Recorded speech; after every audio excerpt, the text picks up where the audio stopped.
Hello everybody, welcome back to Thiege's Notebook Review. I'm your host, Joel Michael. What we're doing today is we're playing games with the Lenovo IdeaPad Gaming 3i, my latest review victim. And what we're doing first is, of course, Rocket League. All high, 1080p, and no worries, we're not recording anything else with the laptop itself. Sure, we have the frame rate there in the top left-hand corner, but the webcam and the audio is all being done by other things, so that the Lenovo IdeaPad can do nothing but game for us. Okay, so let's go ahead and get started with our first game in Rocket League. We are 0-0. Oh, whoa, that was a nice one. Let's take a look at our frame rate. It's 120 FPS. Oh, breakaway, breakaway. Oh, so close. Come on, finish it off for me. No? Fine.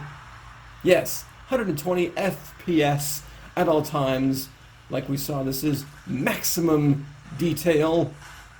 As like what they would say in Crisis, maximum detail, or whatever, I don't know. Get away, you don't get to score. Not today. Uh-oh. Oh, that's dangerous. Whoa, big whiffa. All right. So we're still at 120 FPS. I don't think we've dropped a single frame. And our CPU temps are hovering below 80 degrees Celsius, which is pretty good. Of course, this is only a 35 watt proc, a Core i5, not like the 45 watt Core i7s that we're used to on my channel. And before you ask, yes, it does feel like 120 FPS. It's super smooth and super fun. Let's move on to the next game. Now for something a little bit newer, to our testing suite at least, is Supraland. It's an Unreal Engine 4 game. It's very, very beautiful when played at full detail at least. We're not in full detail right now though. We're in medium detail. I think VSync is on and it has a max FPS of 120. So we're going to see if we can hit 120 Hertz in Supraland. This is a pretty good indication of what frame rates are going to be like in, well, most parts of this game. Right away, we're getting a boot sub 80 FPS at most seconds. Sometimes it goes above 80, but it also stays below 80 a lot too. This water sound effect, it's not the fans running. The speakers themselves are on 50% volume. So, that is a good indication of how loud the speakers get. I think overall, generally, the speakers do get much louder than the fans. So that's a good thing. I want to see if we can hit 120 in this game. Yeah, I think we can. Depth of field off, VSync, we can keep that on, as well as our crosshair. Okay. Everything changes automatically in this engine, which is pretty nice. What isn't nice is that we can't quite hit 120 yet. And the game is obviously lacking detail. We did turn the anti-aliasing all the way off, and it is looking rather naked as far as jagged edges are concerned. Let's try 720p or 1366 by 768 if you want to be a dick about it. I don't know how our texture quality got to epic, but, you know, let's lower that down. See if we can hit 120 FPS with VSync on, because that's just beautiful. Unfortunately, even in close to 720p, we're not getting 120 FPS, except when we look at the sky or when we're looking at the ground. That's when we're hitting 120 FPS. Oh, and even when we go just up to 100, like if I'm looking at the ground now and I see it at 120 and I look up, I can see the jaggediness. I can just see it, the frame rate drop a little bit to a noticeable degree, and it's not jarring, but it's noticeable. Anyway, let's just see if this engine can do a super smooth 60 FPS. Even though it does say it's constantly at 60 frames per second, I'm gonna go ahead and give this a fail because it's not a super smooth experience. It's a pretty smooth experience, but it jerks up every once in a while. It is a super smooth video file fail. But overall, it's a very enjoyable game. I'd highly recommend it just for the gameplay itself. But we're going to move on to the next game now. And here we are now in Witcher 3, doing our standard run through the pyres of Novigrad.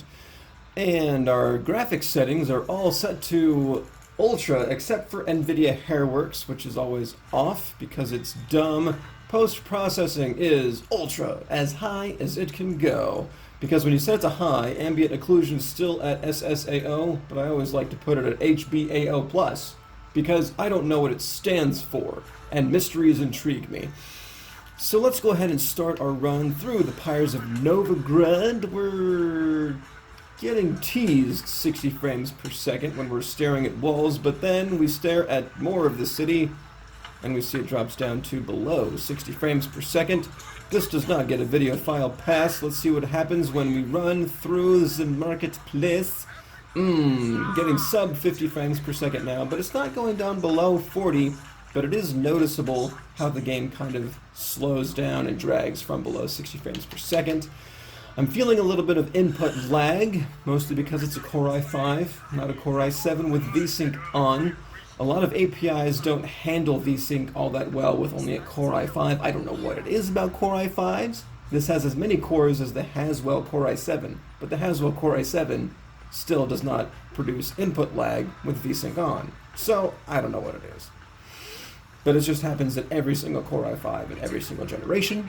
Let's see if we get 60 when we're looking across the other part of the city, across the sea here. For the most part, we kind of are. This is probably the easiest part of the demo here to render, believe it or not. And no, this is not a demo. This is my demo path, not a demo of the game. So let's go ahead and load that again, but with some lower detail settings. Here we are starting up again in the medium details graphics preset with medium post-processing. Game still looks gorgeous. And we're getting super smooth 60 frames per second. Is it a video file pleasing 60 frames per second? Well, there are some stutters. It's not like a video file perfect frame rate, especially because every time we turn a corner, it dips a little bit. But for the most part, it's a very smooth experience. I would definitely enjoy playing the game at this resolution, at this detail level. So, yeah, not half bad at all. Okay, so that's Witcher 3. Let's move on to the next game. What's next? Huh, well, Tomb Raider. Adoy. This is Shadow of the Tomb Raider. I can't really show you what the settings are that I picked because I just can't depict it, but I can tell you what they are. This is on the High Details preset, but when you select the High Details preset, it puts the anisotropic filtering down to 4x, which I don't understand why it does that. So we're going to put the anisotropic filtering back up to 16x as shown. This right here is very smooth, but it still doesn't get a video file pass because it's not locking itself to a perfect 60 frames per second. Yes, I am that strict when it comes to my grading. You guys are just going to have to deal with it. Overall though, very, very smooth experience. And I would totally enjoy playing this game regardless. Hey, let's do ourselves a favor and crank up the details a little bit. We are now at the highest details preset. And as we can tell, it is definitely the highest details preset because this flashlight we did not have in just high. And of course, when we set it up to highest, anisotropic filtering defaults to 8x, so we put it back up to 16x. Can I turn this flashlight off? I think it's dragging my frame rate down, which is exactly what I say in real life all the time. So again, we are still below 50 at times, but overall, not a half bad experience. Me personally, I would leave it at high, like what we had it before, because that's just me. That's just how I prefer to play my games at a super smooth FPS. So that's what I would do if I was actually going to continue playing Shadow of the Tomb Raider past this point. You'll probably see me play more Shadow of the Tomb Raider later in future videos. Hey, let's move on to the next game. Hey, we're going to round out my list of Steam games here with a little bit of Grand Theft Auto 5. Of course, I know you guys, when you ask for Grand Theft Auto 5, what you really want to see is Grand Theft Auto Online, but just chill out, okay? We're going to play through a little bit of Grand Theft Auto 5 just to see what it can do. So, we are here at the beginning part of the game. This is probably one of the most intensive parts of the game. It's just when we're outside driving around, because there's a lot of texture data running in and out of our 4 gigs of GDDR6 VRAM for our GTX 1650 GPU, and we're getting sub 40 frames per second at times. I am definitely feeling the input lag here as I'm driving. Of course, it's just an arcade racer, so input lag doesn't affect you that much, at least not when you're driving. Maybe when you're aiming it might affect you a little bit more, but this part it's not that bad, except, oh, okay, I'm trying to avoid traffic and it's getting in my way, so let's go ahead and, ouch, turn down the graphics a little bit. Now, the graphics settings are at max, but all we really need to do is go to the advanced graphics menu and take down some of these things. As you can see, the video memory is in yellow. The bar is yellow, which means it's bad. But if we just turn off high resolution shadows, it goes down into the green. So let's turn also down the extended distance scaling and the extended shadows distance, and that is going to give us super smooth stuff, I'm pretty sure. Let's go ahead and give this a shot. It's also the graphics settings that we can adjust without having to reboot the game. And boom, it's a miracle. Over 60 FPS at most of the time. Now we just dipped down to 59, but now I'm texting while driving, so let's not stare at the FPS the whole time. Of course, GTA 5 is more of a CPU-heavy game, more so than any other game that I'm testing tonight, so our GPU temps are going to be a little bit higher than average. I know when I was trying to play this game before, my CPU temps were going above 90 at times, which is a little bit surprising for a 35-watt Core i5 processor, but, you know, it is what it is. It is GTA 5. It is not very nice for CPU temperatures, but at this detail level, it is very nice for our frame rates.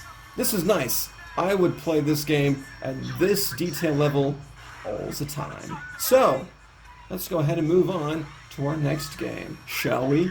Now, Forza Motorsport 7 likes to take you and your preferences and put them into a nice little box, set you in the corner, and not let you out. But we can configure it individually. A lot of these things can be set to an ultra graphics preset, but we're going to go ahead and set them to high. Start of the race, 60 FPS. Oh, there was a nice little dip there for our GRAM, and another nice little dip. And it keeps dipping, but I'm sure it'll go away eventually. I mean, for the most part, it's a very... Dang it, I don't know how to drive. I mean, we're getting 60 frames per second even following all these guys, but it's still dipping. I'm going to go ahead and chalk this up to a lack of system memory. There's only 8 gigs of RAM in this Lenovo IdeaPad Gaming 3 right now. Let's move on to the next game, because I'm actually starting to get a little motion sick watching this. Now for the latest addition to my suite of games to play for these kinds of videos, it is the one, the only, Assassin's Creed Odyssey. We're going to go ahead and not be very optimistic as to what this graphics card can do for us, because I hear that Assassin's Creed Odyssey is very hard. It's very rough on graphics hardware, so we're going to go into the low preset first. And here we are in the actual game, waiting for the textures to load, because they look a little bit archaic. Come on. Come on, load. I know you can do better than that. Let's take a look and see what cranking the texture detail up can do for us. And the game does look a lot better. I mean, if you look at that path, you should be able to see it even in the video camera footage, that it is much better than it was before, especially the look of our procrastinator. No, what's the name of the protagonist? The protagonist looks a lot better. It's very fun to just go around and explore and do things. Is this guy still chasing me? No? Did I finally get away from him? Awesome. I can dig it. Ooh, it's nighttime now. That's pretty cool. Except I'm missing out on a lot of the artifacts that I see when I'm in high details. And looking down from above, we can see that even in the lowest of the low details, we're still getting sub 60 frames per second. Even though our texture settings are at, max, still, that's enough of this. Let's move on to the next game. Overwatch. So we are playing here at the Ultra Details preset, and with frame rate limited to 120 FPS, we're going pretty smooth here. I can definitely see how it jerks up a little bit, being under a fully smooth 120 FPS at all times. So far we're not getting the video file pass, but you know what? It ain't half bad. I can still put in my inputs quite nicely. I'm feeling just a twinge, just a little bit of input lag, but it's not much. And it's not bad when I'm Mercy, at least, but I can definitely see where a little bit less input lag would help me out if I were like, Soldier 76 or something like that actually has to do a bunch of damage and has to be a bunch accurate. Alright, now we've lowered our settings down to just the high details preset, and we're keeping VSync on, and it is running at it was running at a buttery smooth 120 FPS, at least in the practice range it was. But now when the magic missiles start flying, it's sinking down to, about 80, down to 80 FPS, I'll say. Still, very smooth gameplay, noticeably smoother than it was before at Ultra, and I did win that last game, also, by the way. Because of me, I even got a shot caller endorsement, because I'm kind of awesome. So, high details, very smooth. I am digging this. Still doesn't get a video file pass because it's not buttery smooth at all times, but you know what? It is so darn close. I love this. This is just a fantastic game to play. And why is this guy getting in the way of me reviving my teammate? Rude! Hey, while we're at it, that isn't half bad. Let's go ahead and do just another minute in this race and see if our frame rate drops down a little bit more. That doesn't look like it is dropping at all. We are still at a maximum of 60 frames per second. So hey, that's not half bad. Do keep in mind, this is with 16 gigs of DDR4 RAM, which, as you should probably already know if you watched the review, none of the optional ways you can buy the IdeaPad Gaming 3i, none of the options come with more than 8 gigs of memory. So you will have to get that additional 8 gig stick on the side. Have no fear though, there is an empty slot in the Lenovo IdeaPad Gaming 3i, which is ready and willing to accept another 8 gigs of RAM.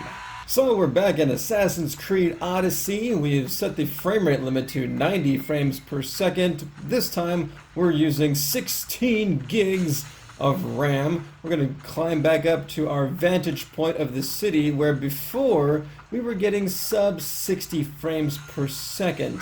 With all these trees in our view, in our vision, we're still getting well over 60 frames per second. So I think this concludes our test of the Lenovo IdeaPad Gaming 3i. I've played through a whole bunch of games, some of them twice, for your viewing pleasure. Go ahead and like and subscribe if you would so desire. And thanks for watching, and you guys have a good night.